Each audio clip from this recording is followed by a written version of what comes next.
আসসালামু আলাইকুম ভাই বোনেরা, সবাই কেমন আছেন? আলহামদুলিল্লাহ আমি ভালো আছি।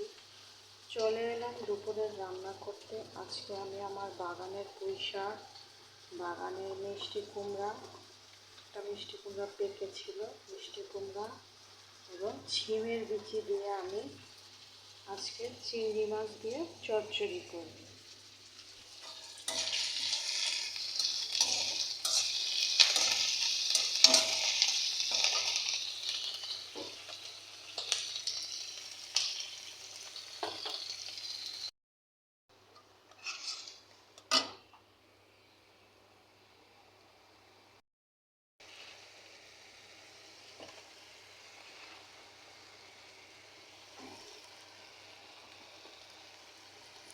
সিজনে আমি কিছু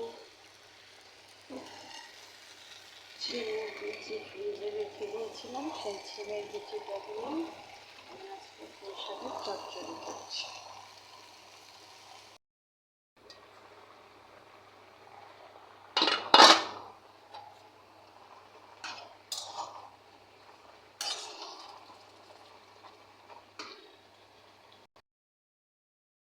এখানে আমি কিছু ছোট ছোট করে গরু মাংস কেটে নিয়েছি, এটা কালা ভুনার মতো করব।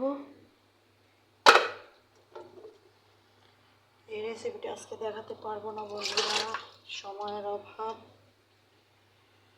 আজকে দুপুরে এই কালা ভুনা করছি, ডাল রান্না করলাম, আর আমার বাগানের মিষ্টি কুমড়া ছিমের বিচি দিয়ে পুঁই শাকের চচ্চড়ি। প্রায় হয়ে গেছে আমার চচ্চড়িটা। তো বন্ধুরা, আজকে এখানেই শেষ করছি। আল্লাহ হাফেজ। তোমরা সবাই ভালো থেকো, সুস্থ থেকো, আর আমার জন্য দোয়া করো। রেসিপিটা কেমন হয়েছে ছিমের বিচি দিয়া জানাবেন। আল্লাহ।